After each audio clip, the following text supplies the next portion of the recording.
Hello students, welcome to Carefree Education. Students, in this video we are going to read poem that is Ozymandias. बहुत interesting poem है, detail में पढ़ते हैं और समझते हैं कि पोएम में क्या बताना चाह रही है.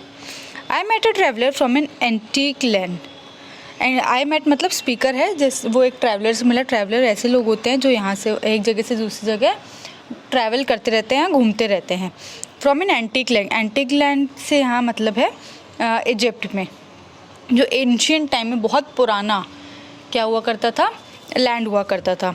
हु सेड, ये कौन बोल रहा है? हु सेड, ट्रैवलर ने बताया. Two vast and trunkless legs of stone. Two vast और ट्रंकलेस 10 लेग्स मतलब जो सिर्फ पैर ही है दो. उस ट्रैवलर ने क्या बताया कि उसने क्या देखे हैं, दो बहुत बड़े पैर देखे हैं. ट्रंकलेस मतलब जिसकी बॉडी नहीं है, सिर्फ दो पैर ही हैं.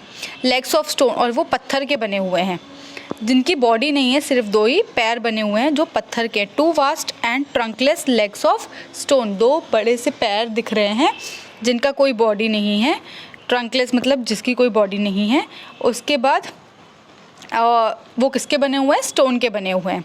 Stand in the desert. कहाँ खड़े हैं? डेजर्ट में खड़े हैं. इजिप्ट में जो रेत है उसमें वो खड़े हुए हैं.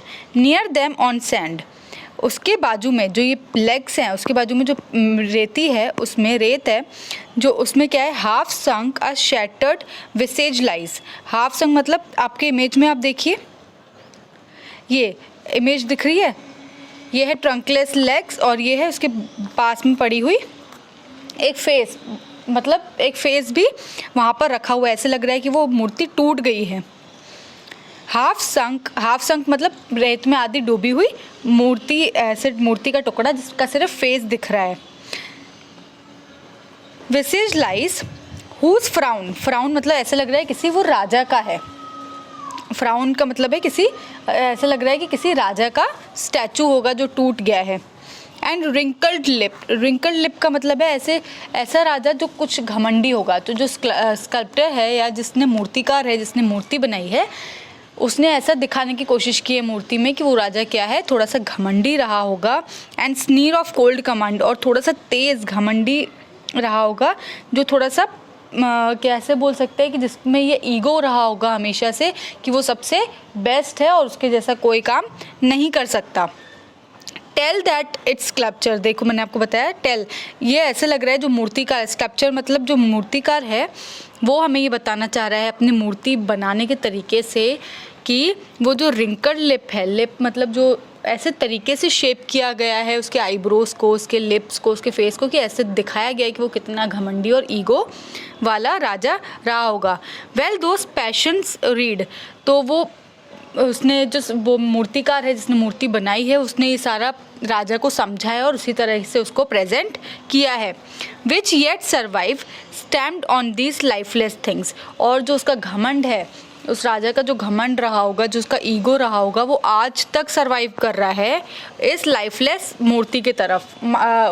उसमें दिख रहा है लाइफलेस थिंग्स मतलब जो ये मूर्ति है टूटी हुई, इसमें आज भी उस राजा का घमंड और ईगो दिख रहा है. The hand that mocked them and the heart that fed. जो मूर्ति बनाने वाला है, दोनों जो हैंड है ना जिसने बनाया, मतलब जो मूर्तिकार है वो, और जो हार्ट दैट फेड मतलब जो राजा था, दोनों मर गए आज के टाइम में. द हार्ट दैट फेड मतलब जिसके हार्ट में ही रहा, ये राजा की बात की जा रही है यहाँ. और हैंड दैट मेड किसकी बात की जा रही है? जो मूर्तिकार है जिसने मूर्ति बनाई. The hand that mocked them मतलब जिसने उस राजा की मूर्ति को बनाया. And the heart that fed मतलब वो राजा खुद, दोनों क्या है, आज मर गए हैं.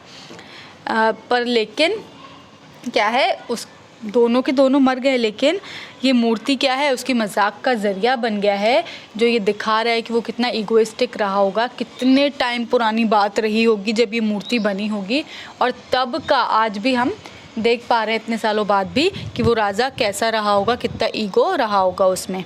And on the pedestal these words appear.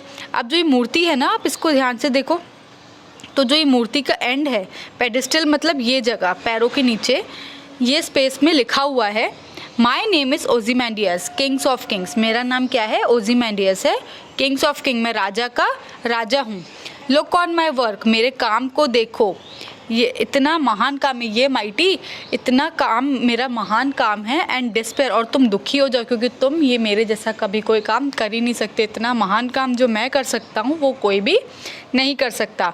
तो जो ये पेडिस्टल है यहाँ पर क्या लिखा हुआ है, लुक ऑन माई वर्क्स, मेरे काम को देखो। ये कौन बोल रहा है, ओzymandias, जो राजा है जो मर गया है बहुत साल पहले, उसने अपनी मूर्ति पर ये लिखवाया हुआ है, लुक ऑन माई वर्क्स, मेरे काम को देखो, मेरे इतने काम महान है। और डिस्पेयर का मतलब है तो तुम दुखी हो जाओ क्योंकि तुम ऐसा काम कभी नहीं कर सकते, मेरे जैसा नाम कभी नहीं कमा सकते।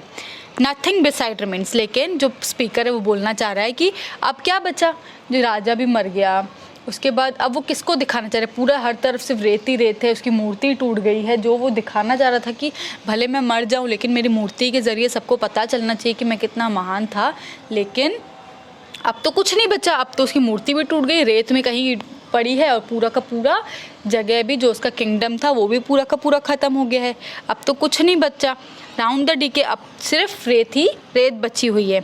Of the colossal wreck boundless and bare, the long and the level sands stretch far away, जितनी दूर तक देख रहे हो सिर्फ सैंडी स्टैंड में रेत ही रेत दिख रही है। बाउंडलेस ब्लैक मतलब अब तो कुछ भी नहीं बचा है। तो इसीलिए इस पोएम के थ्रू ये स्पीकर हमें ये बताना चाह रहे हैं कि कभी भी हमें ईगो, अपने काम को लेकर के कभी घमंड नहीं होना चाहिए, कभी भी हमें इतना ईगो नहीं होना चाहिए कि हमारे जैसा कोई नहीं है, हम बेस्ट हैं। बल्कि लोग हमें इस काम से कभी नहीं याद रखते कि हम कितना काम कर सकते हैं या कितने महान हैं, हम कितने अमीर हैं, हम कितना नाम है हमारा, बल्कि वो हमें याद करते हैं हमारी काइंडनेस से, हमारे प्यार से। द गिवर वी आर, हम कितना लोगों को प्यार बांट सकते हैं, हम कितना लोगों के लिए करके जा सकते हैं, उससे हमें लोग याद करते हैं, ना कि हमारे पावर से, हमारे नाम से, हमारे पैसे से। तो इस पोएम के थ्रू स्पीकर हमें ये मैसेज देना चाह रहे हैं। If you have any doubt, any problem, please do right in the comment section. Here I am ending this video. Thank you so much students.